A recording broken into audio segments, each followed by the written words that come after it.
Okay, pag-usapan natin to si Tamba at ito si Tamba ay mayroong demandang kakaharapin, no? Sa gitna po ng pagdi-discuss natin ng mga sari-saring demanda na haharapin itong si Martin Romualdez, sasagutin natin yung mga tanong kanina. Okay, about sa video, ebidensya, etc., etc. Okay, go, go, go. Kami po ay nandito para ipaalam sa buong bayan na maghahain po kami ng criminal case against Martin Romualdez. Iyon, palakpakan naman dyan, palakpakan. Malaking bagay yan, okay? Kasi alam nyo ito si Martin, hindi po ito sanay sa laban. Sanay ito sa bayaran. Sinabi ni BP Sara yan eh. Kaya nga kadalasan niya walang nakakalaban. Di ba? Kung hindi babayaran, tatakutin, gagawa ng paraan. Basta ayaw nito ng laban. Tatandaan po nating mabuti yun. Takot sa confrontational. Hindi confrontational to si Tamba. Takot siya ron.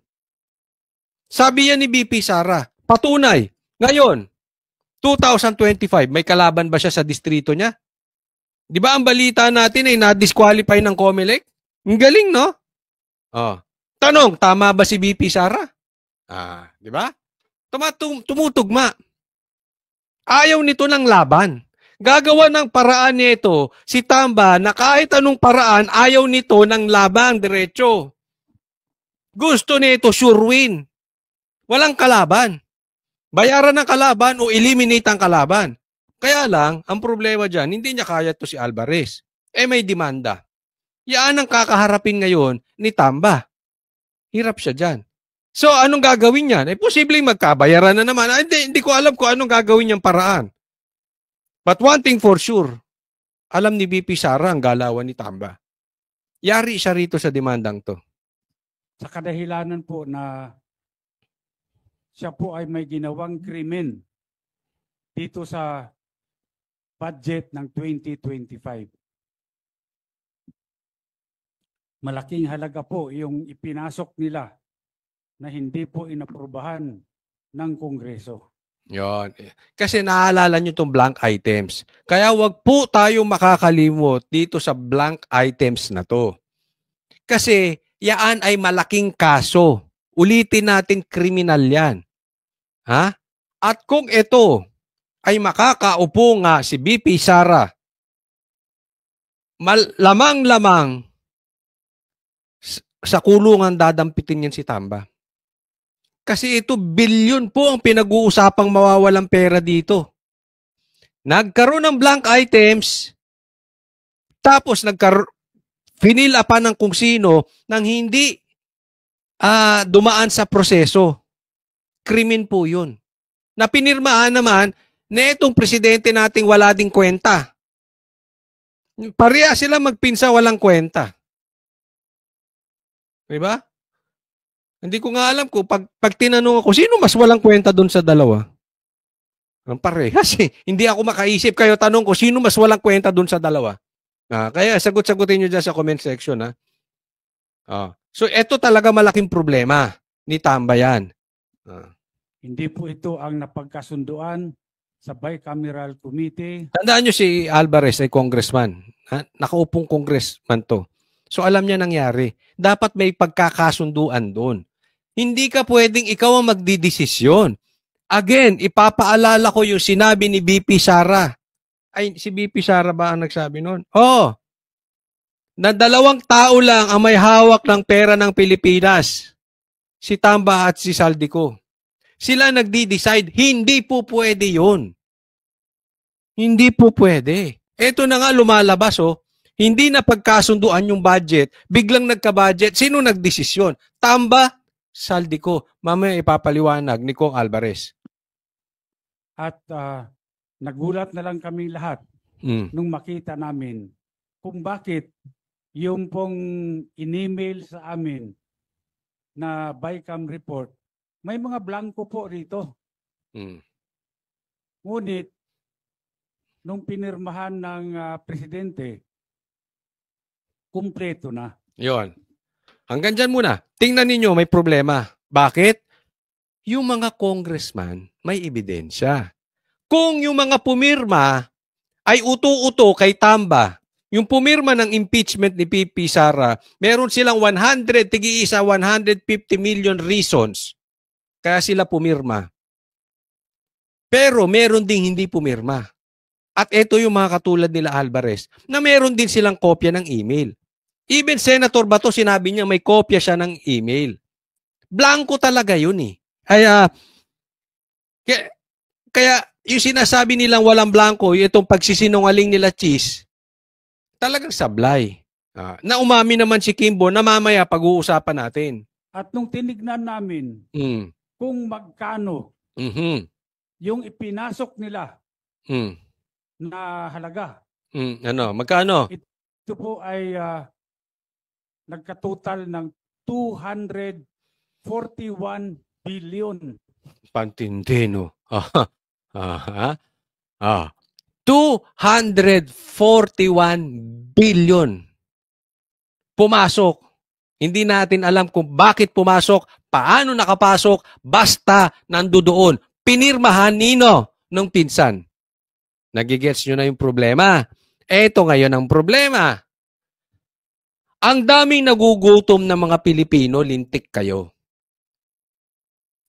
Bawat Pilipino, makakain lang yan. Bigyan mo ng 100, 200, kakain na pamilya niyan sa maghapon, dagdagan mo lang ng konti ang sahod. Samantalang kayo, nilulustay ninyo 200 billion, basta-basta nyo na lang.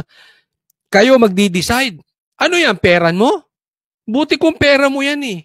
Karamihan ng Pilipino hindi nga nakakita ng 240,000. All the more, 240 million. Ang pinag-uusapan natin dito, 240 billion. Nakikita nyo na, napakawala nyong konsensya, napakadaming nagugutom na Pilipino.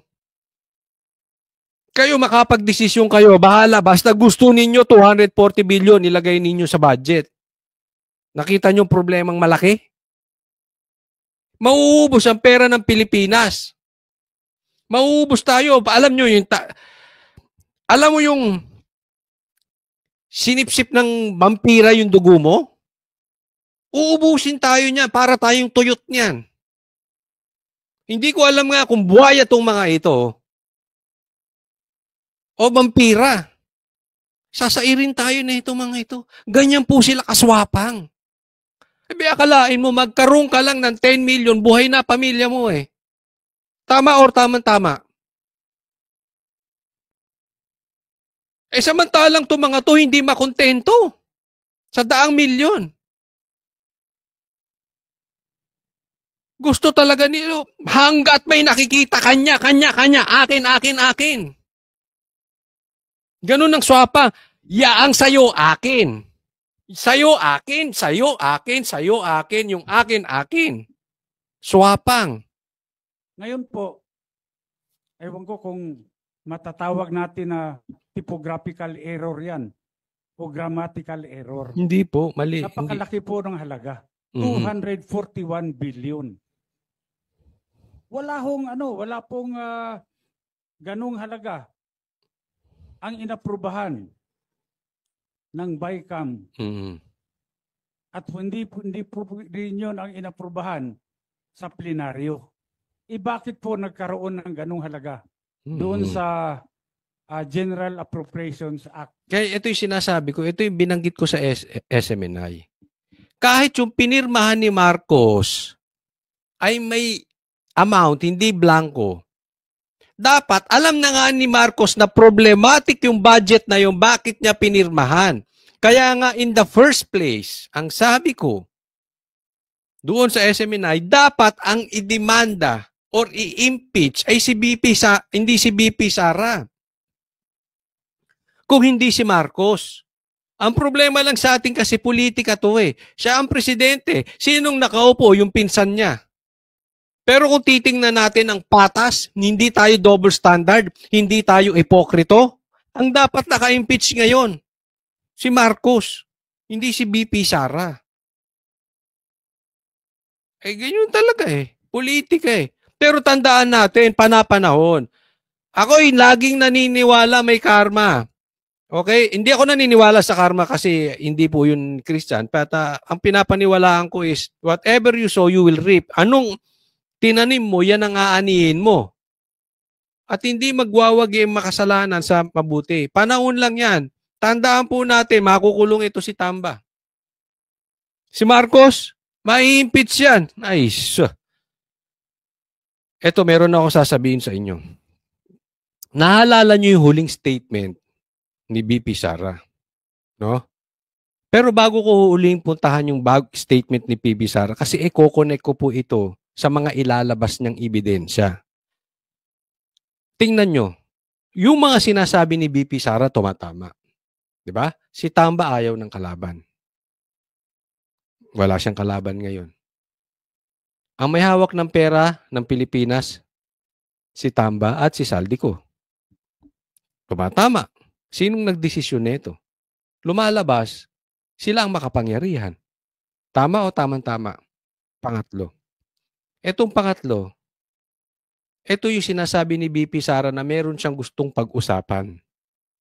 Pero sabi niya, magpasko muna tayo. Naalala nyo last year? Magpasko muna tayo.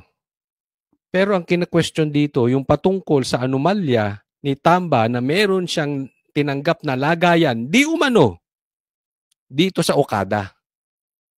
At etong Okada na ito ay hindi po yan chismis, kwentong barbero. Kasi lumabas po yan sa news na Japan. Hindi, kung kaya ni Tamba bayaran ang media sa Pilipinas, hindi po niya kayang bayaran ang Japan media and SMNI. Yung dalawang yun, hindi niya kayang bayaran. Kaya lumulusot yung balita.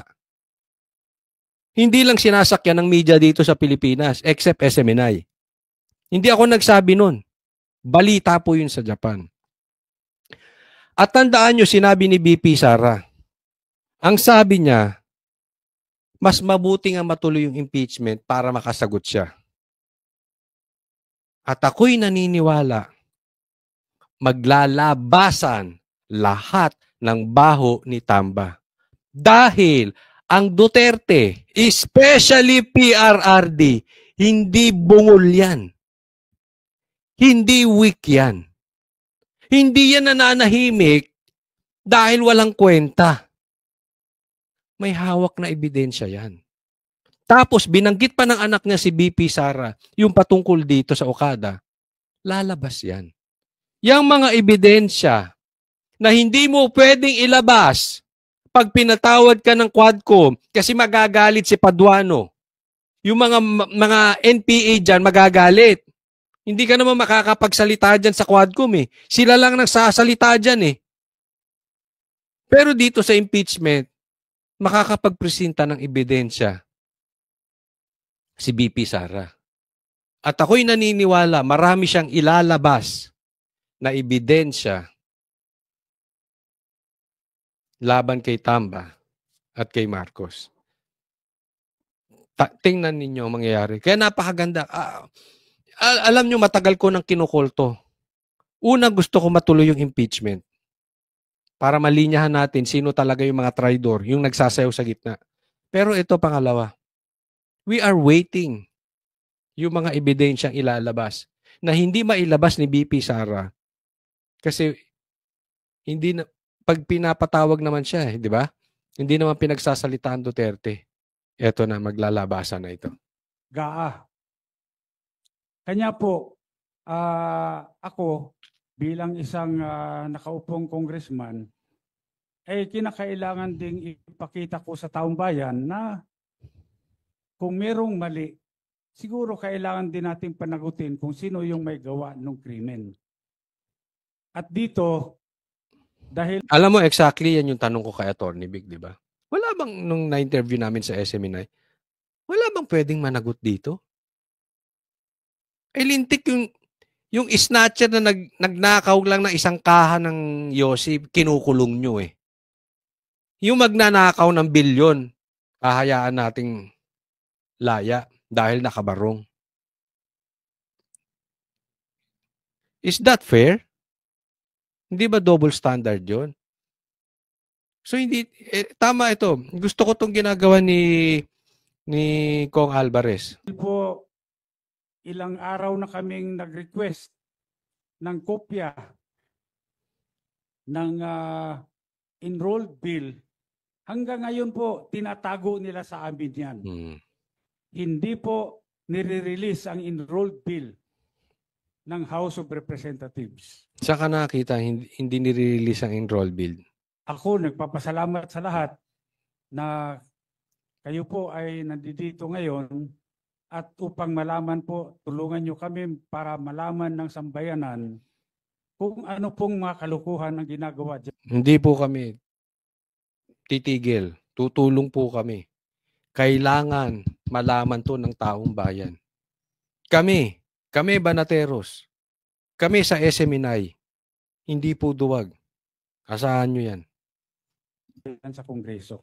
Tama po yung sinabi ni former Speaker Bebot Alvarez. No? Kasi maliwanag naman na dapat yung Bicameral Conference Committee report.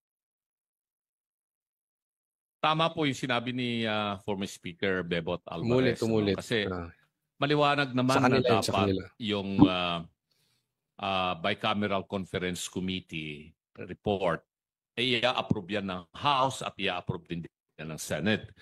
Maraming blanco doon sa lumabas na mga dokumento. So, may narinig ako na statement, hindi ako nagkakamali, ay galing kay Congresswoman Kimbo. Ang nagsabi na yung technical working group ang gumawa na ng... Okay naman, nilaglag sila ni Kimbo. Bawal yun. Yung nag-fill up ng ano? Hindi allowed ang technical working group na mag-fill up ng blank items. Hindi sila congressman, hindi sila senador. Yan ay pinagkakasunduan, dinidebatihan, pinag-uusapan. Hindi kaya basta pwede magdi-decide. Pero wag nyo kaming lokohin. Ha?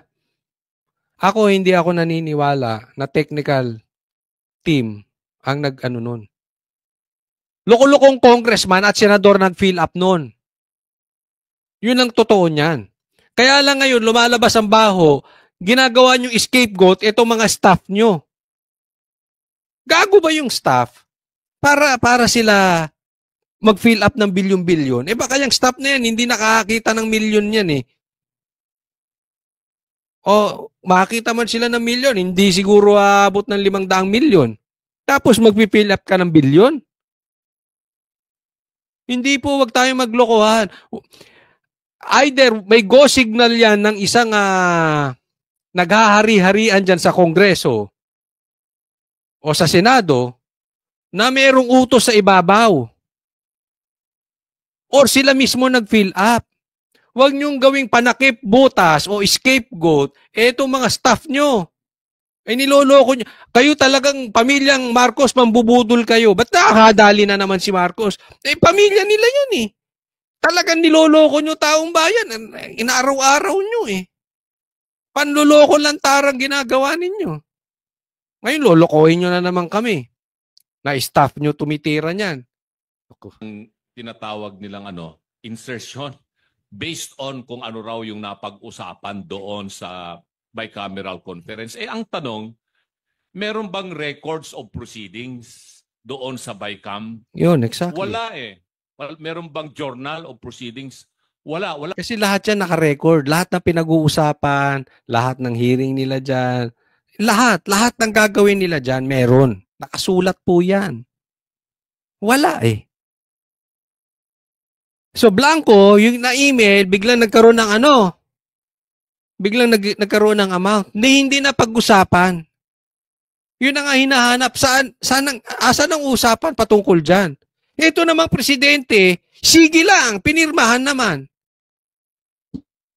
Silang maipakita. So, dito siguro ay kailangang maimbestigahang mabuti itong mga members ng Technical Working Group. Technical Working Group sa Senado. Hindi, ang siguro imbestigahan dyan yung Vice-Cam. Sila mismo kasi in the first place, hindi nga, kina-question pa ang legality niyang Vice-Cam na yan. Oo. Pero meron pa silang pinupunto dyan. Hindi lang yung Vice-Cam na yan. Meron pa nga daw magdidesisyon na iba. Bukod sa Vice-Cam. Yan yung tinasabi nila sila tamba. Technical Working Group sa Kongreso at sino-sino itong mga membro ng technical working group. At mag-execute sila ng kanilang affidavit. Kung talaga nga bang meron silang ginawang insertion dito o ano pa man para ma-fill in the blanks yung enrolled bill bago ipinadala sa Malacanang. Yun lamang po yung gusto kong maliwanagan dito. Dahil ay statement nang galing yan sa balita na napakinggan ko at nabasa ko na statement allegedly ni Congresswoman Kimbo na yung technical working group ay pinunuan itong mga blanco na nandito sa mga dokumentong lumabas na mga BICAM report na may pirma naman yung mga members Nayari sila ni Kimbo, no? Mamaya, explain natin mabuti yan. ng BICAM committee sa House at saka sa Senate. Sa tinagal-tagal ko ring staff, Speaker Bebot, dyan sa Kongreso magmula 87 hanggang sa Senado. Ito lamang yung kauna-unahang pagkakataon. For many years na naging staff ako dyan sa Kongreso at pati dyan sa Senado na nagkaroon ng Bicameral Conference Committee na blanco na pirmado ng mga membro ng BICAM. Again, ngayon lang nangyari yan. Kailan? Ngayon, sa panahon mo, Marcos, ang daming milagro. Nangyari yan sa pamamalakad ng speaker na pinsa mong si Tamba. Ngayon lang. Ngayong 19th Congress. Ngayong presidente ka, Marcos, na mayroong blanco, pirmado. At kung Ganyan ito kayo ay katindi. sinabit nila doon sa plenary session para i-approvean nila, asan nga yung enrolled bill? Sabi nga ni Speaker Bibot, wala pa hanggang ngayon. Sa akin, yun ang aking pinagdududa na bakit nagkaroon ng ganon na mga insertion. Ano po yung particular na kaso na isasampa? At sino-sino pa ho ang sasampahan ng kaso bukod kay Speaker Martin Romualdez? At kailan po ito isasampa?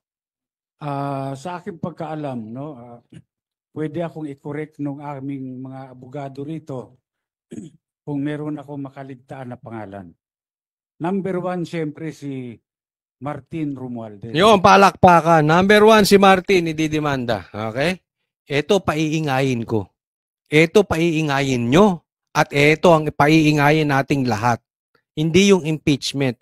Kaya sinasabi natin ito ito talaga issue ng Pilipinas. Yung impeachment, wala yan. Andyan si BP Sara o wala, gawa-gawa lang nila yan. Etong bilyon nawawala, gutom mga abuti ng Pilipino dyan. At isipin mo, yung mawawala na yan, mapupunta yan sa ayuda. Para tayong ginisa sa sarili nating mantika. Yung nag-fill up niyan, marami dyan gagamitin para sa ayuda, para yung ayuda naman ay gawing legal na vote buying, tapos itong vote buying iboboto sila. So gumawa sila ng illegal para sila iboto, tapos tayo na magsasapir, tapos gagawin nila yan taon-taon. Bakit? Hindi nila inaamin yung mali nila. Ang tao hindi umaamin sa mali, uulit-ulitin yung pagkakamali. So taon-taon niyang gagawin nila yan. Yung blank items na yan. O, di ba? Niyari tayo. Pera natin, ang pangbibigay sa ayuda para iboto sila. Galing, no? Di ba? Utak din to si Tamba. Utok, demonyo. Pangalawa, itong si Saldico. Yan, Saldico. Again, tumutugma si BP Sara. Tamba at Saldico ang nagdidesisyon ng pera natin. Pera nyo!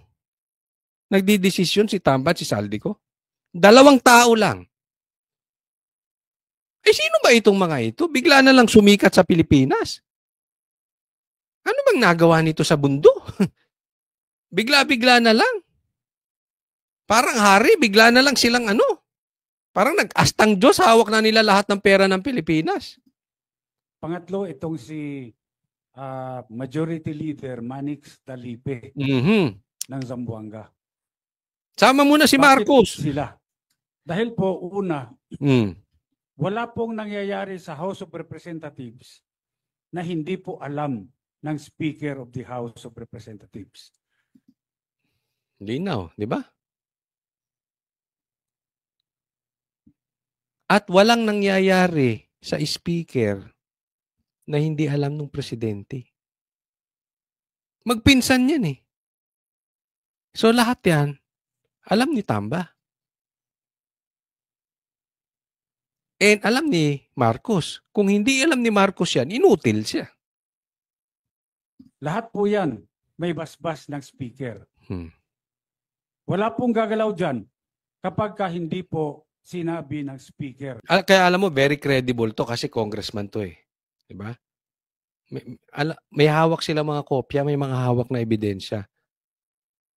At alam nyo, bago lumabas to, maikwento ko lang, itong nangyayari ngayon, nilalabas na po ni Banat Bayan. Nilalabas na po ng mga iba't ibang vloggers yan na hawak ni Tamba lahat. Kaya nga puro demanda ang tinanggap nila kay Tamba eh. Hawak ni Tamba. Walang gagalaw dyan nang walang go signal ni Tamba. Kaya marami congressman na matitino, naaasar. Bakit kailangan kaming sumipsip sa'yo para mayroong makuha? Ganun ang datingan. Pero then again, lalabas naman ng katotohanan dyan eh. Ha? Ako naniniwala ako, may bidyong hawak si BP Sara patungkol dito sa Okada. At yan, maglalabasan niyang isang-isa sa demanda at doon sa impeachment. Kaya nga po dito, sigurado ako, itong si Martin Romualdez ay talagang siya ang may pakana nito lahat. I agree with you, Kong. Siya ho ang author nito. Correct. Ngayon, siyempre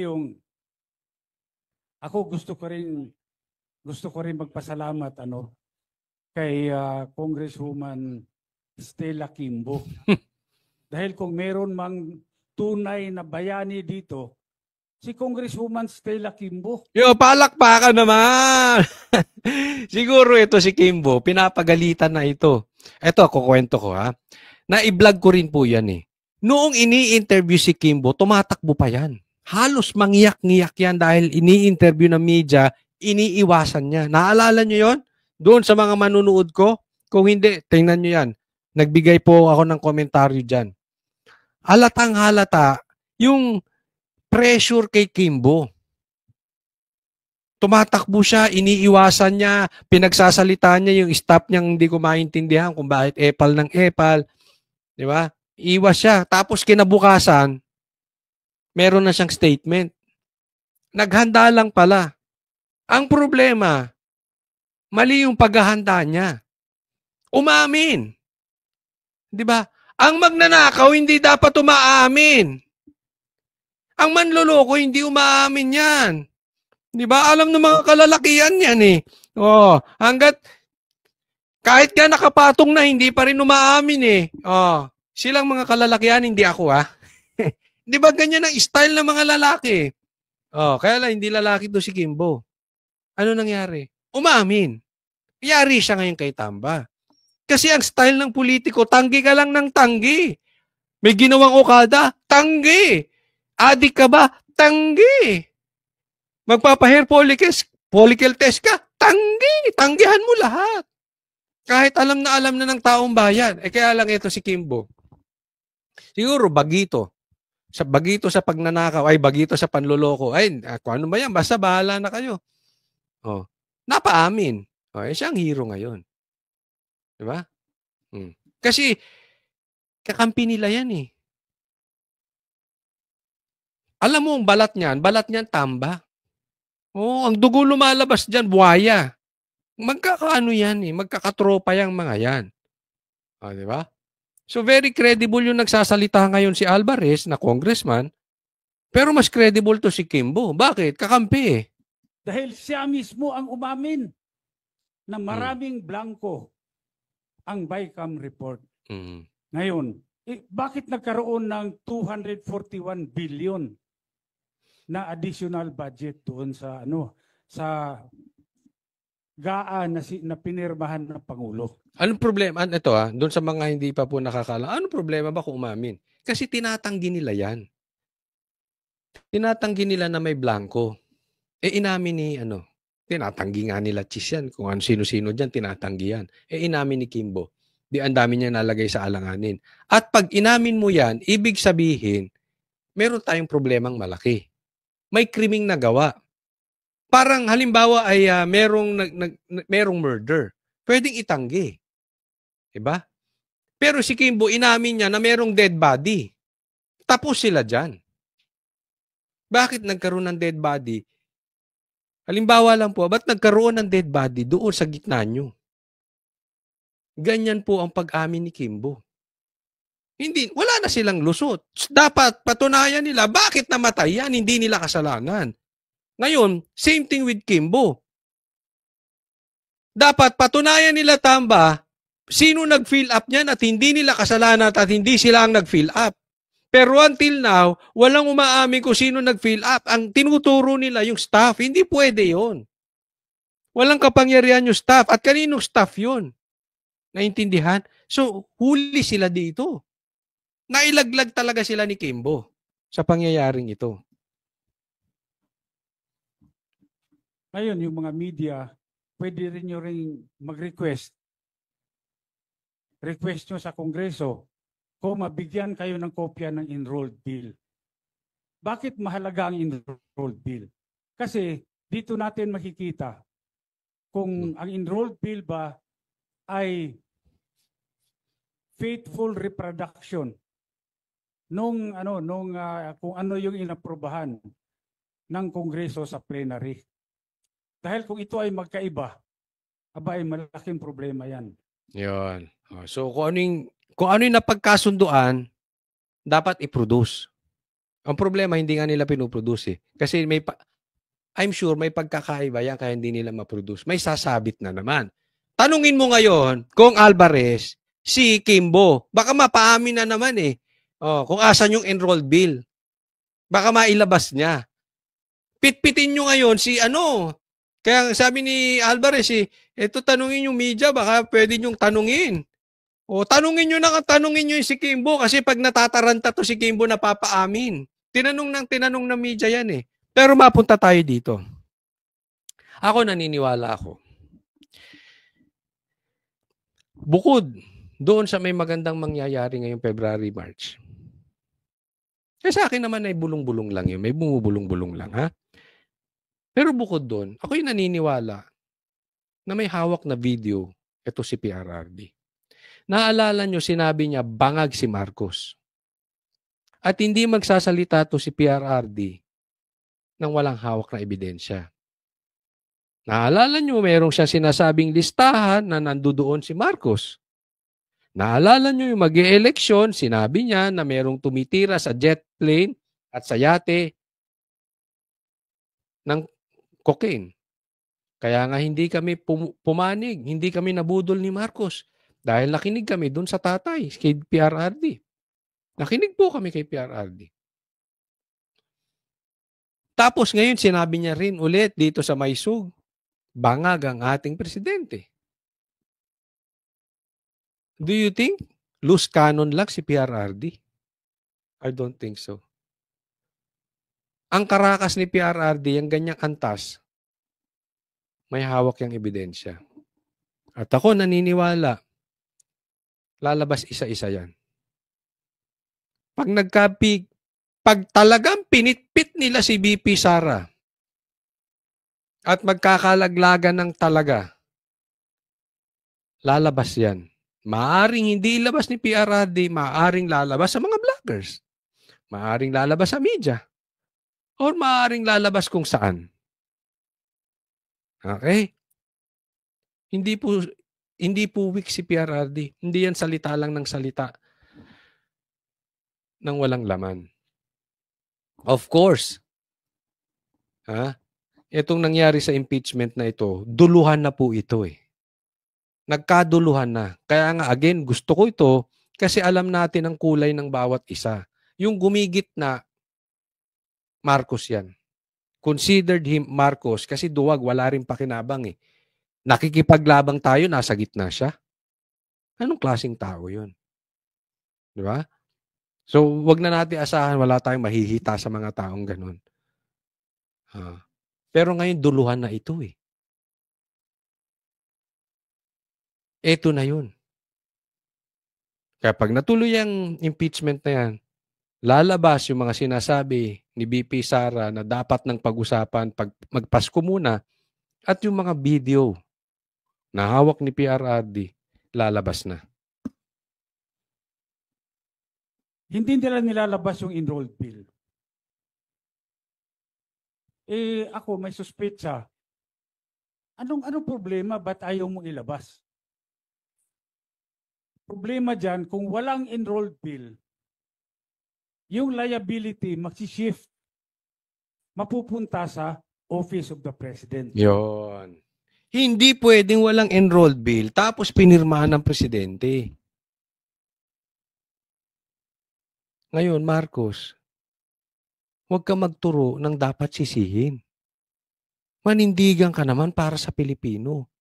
May dayaang nangyari. Hanggang ngayon, weak ka pa rin. Hanggang ngayon, hindi ka pa rin maninindigan. Ano ka bang klaseng tao talaga? Kasi kung wala kang kasalanan dyan, paimbestigahan mo yan, ilabas mo sa taong bayan kung parang yung ginagawa dati ng mga hari, ilalabas ko sa arena yung may kasalanan. Ganun ang gawin mo, Marcos. Kung wala kang kasalanan, kung wala kang alam, ilabas mo sa taong bayan yung may sala. Pero hindi pwedeng walang may sala. Merong may sala dyan kasi may blanco. Marcos, maninindigan ka ba o magiging weak ka? May pakinabang ka ba sa Pilipinas o inutil ka? Yan lang yun eh. Pinirmahan niya, walang enrolled bill. Sino naglagay ng blanco? Hindi sila. Diba? Kaya malaking problema. Siguro mabuti ilabas na nila yung enrolled bill para naman makumpare natin. Tama ba yan? O pareho ba yan? Nung inaprobahan ng BICAM, inaprobahan ng plenary. Okay. Maidagdag ko lang, sa laki ng problema nila, palagay ko that is the reason why sinulong nila kahit kapos na yung oras ng impeachment para matabunan ito. Ako swak sa bangay sinabi ni Atty. Topacio. Kaya nga pinipilit ko sa inyo na wag nating kakalimutan ito. Dahil tong impeachment na ito, wala silang plano. Not now. Hindi yan ang plano ni Tamba dyan. Ang plano ni Tamba dyan ay pagtakpan. Remember this. Last day na ng session. Ang tagal lang nakabinbin yan. Yung impeachment na yan. Ang tono ng mga bata ni Tamba, walang oras. Walang oras. At inaantay pa yung fourth complaint. Dumating ba yung fourth complaint? Hindi. May oras ba? Wala. Pero pinasok nila, pilitan. Bakit?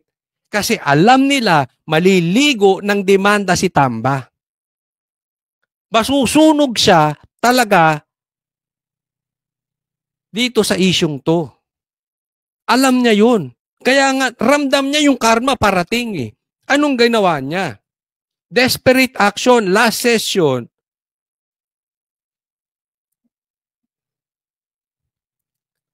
Pinasok nila yung impeachment. Pero hindi nila planong paandarin yan sa Senado. Ako'y naniniwala, hindi yan paandarin basta-basta kasi sa ngayon wala silang numero. Or nanliligaw pa sila ng senador na magbibigay ng 125 reasons para i-impeach si Sara. But as of the moment, hindi yan ang motibo ni Tamba. Ang motibo ni Tamba, pagtakpan ito. Pagtakpan itong paliligo sa kanyang kaso. Yung ilalabas yung baho niya dito sa blank items na yan. Hindi ba kayo nagugulat? Nagkagulatan dyan. Even the congressman, yung ibang mga congressman, hindi alam to. Nagkabiglaan daw dyan. Biglang, wala na sa isip. Isipin mo last day. Di ba? Last day ng session, biglang lumabas. No choice Hindi nila mapagtakma. Sinubukan nilang magpalabas ng issue patungkol sa mahuhuli na si Bantag. Hindi na nag-click. Dami nilang nilalabas na issue, di ba? Para mapagtakpan yung kagaguhan nila. Wala. Kaya tayo kababayan, ha? Ilagay nyo sa comment section. Ikaw ba nangangako? Ako hingi ko lang to sa inyo. Nangungumbaba. Na hinihiling sa inyo, huwag niyong tigilan nitong blank items. Ito ang issue talaga. Lagay nyo sa comment section. Hindi namin titigilan yung blank items na yan. Para yun ang pag-usapan. Para yung oposisyon ang nasa defensive instead of us being on the offensive. Pero hindi po natin bibitawan ito kasi napakalaki talaga. 241 billion. Eh kaming mga ordinaryong tao, we cannot even begin to wrap our heads around that figure. Correct. 241. Kaya kami ni Mr. Magpantay sa Citizens Crime Watch, we joined hands with Speaker, with Attorney Raul Lambino, with Attorney Jimmy Bondoc para isulong po ito at sa Monday po ay ipafile po namin sa City Prosecutor's Office ng Quezon City itong criminal case na ito because this is falsification of legislative document. Yan. Monday po. So ito susuportahan natin. Ito isisigaw natin. Dikdikin nyo na sa Facebook nyo. Dikdikin nyo sa YouTube nyo. Lahat tayo makakapag-participate dito. Dikdikin natin ito. And we support, ha? Kung kayo'y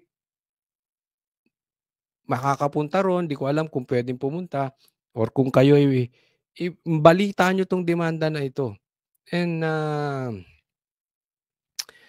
nawa ay ipagdasal natin na maging patas ang korte natin. No? Pero ako ay may tiwala sa korte natin na sila ay hiwalay. Kaya nga dapat sa korte ang... Kasi isumbong mo sa kapwa mo, congressman, yung problema ni Tamba, magkakakampi ang mga animal na yan. Dito na lang tayo sa korte. Hindi nila hawak yan. Hindi nila teritoryo yan. Patas po ang korte. Ako'y naniniwala, patas ang korte. At darating na yung inaantay na karma nitong si Tamba. Which is a crime. Krimen po ito. It is a crime not only under the revised penal code but in view of the amount involved. It is a crime against the Filipino people. Yun, matindi. Krimen po yan. Kulong po yan. Dapat managot.